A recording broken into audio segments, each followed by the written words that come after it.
Good morning. My name is Zia, and I make videos about full-time van life.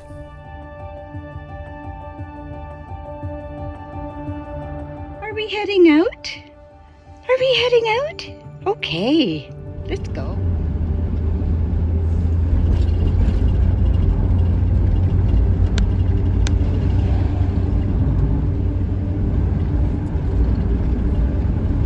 Welcome to California. Welcome to California.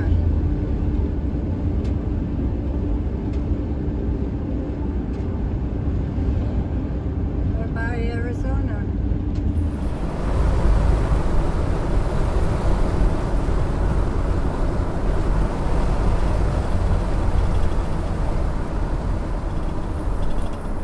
Oh, looks like we're coming up to another California inspection station. All vehicles must stop. No. There were so many huge, I don't know if they were flies or bees or what. I think they were great big flies. I was afraid to roll my window down when I got to the inspection station, but luckily nothing got in, so we're on our way again. We're heading to Joshua Tree National Park, so here we go. It looks like we're heading towards a rainstorm. I'm hearing that the weather on the coast of California, as far down as San Francisco, is there's lots of flooding, very heavy rains.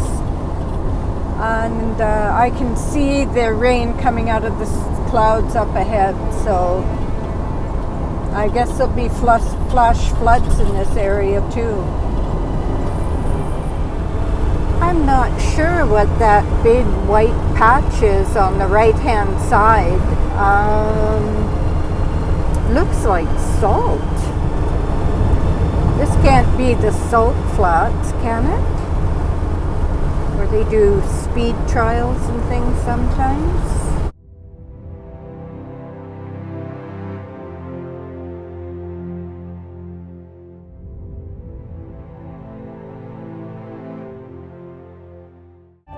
We've entered Joshua Tree National Park, and deserts don't have firm boundaries. Much of this park lies in the overlap between the Colorado and Mojave deserts. It's a transition zone.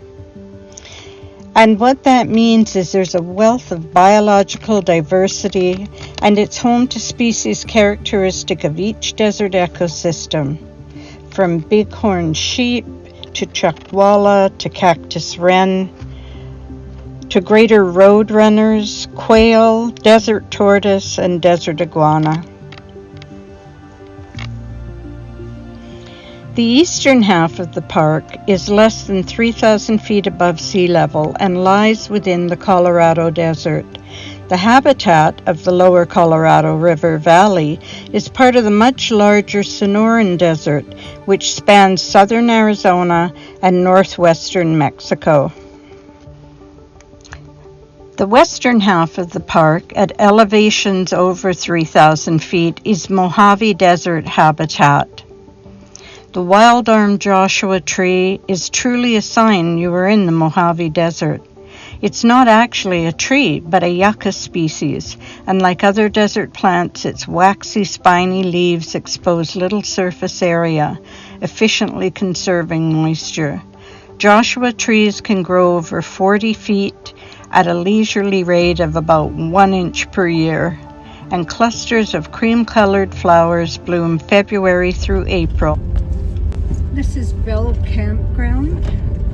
Look at these rocks. Oh my gosh. This is incredible.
Can you see the two rock climbers across from me?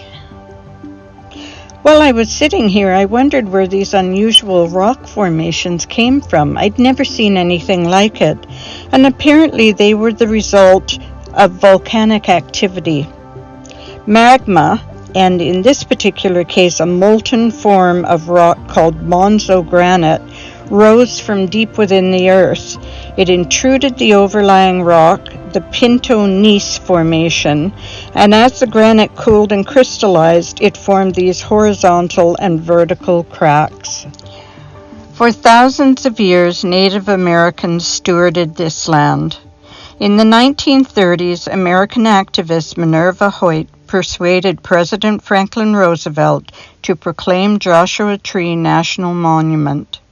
In 1994, the California Desert Protection Act Congress renamed the area Joshua Tree National Park. Today, the park protects 792,510 acres, or 3,200 square kilometers, and over 80% of it is managed as wilderness where the Mojave and Colorado deserts converge. I hope it's not too windy, that you can hear me. But I don't usually, it's not in my budget to stay in campgrounds, but I'm in Joshua Tree National Park, and I couldn't pass up the opportunity to stay here. Look where I am.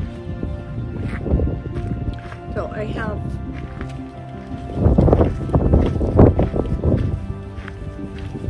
this is my camping spot right here. I have a picnic table.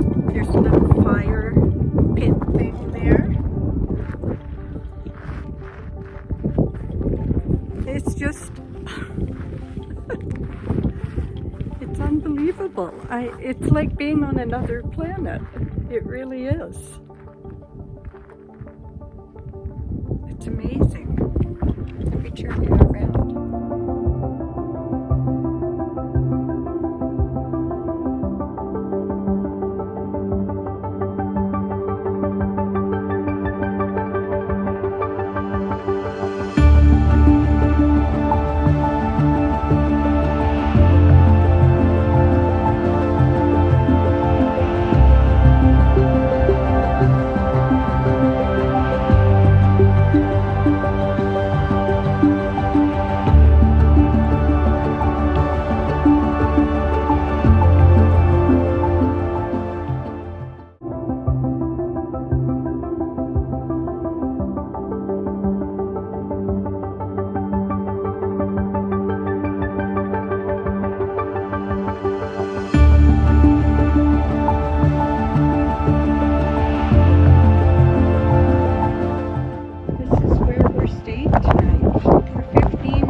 and we are just leaving 29 Palms, which is a little desert oasis town.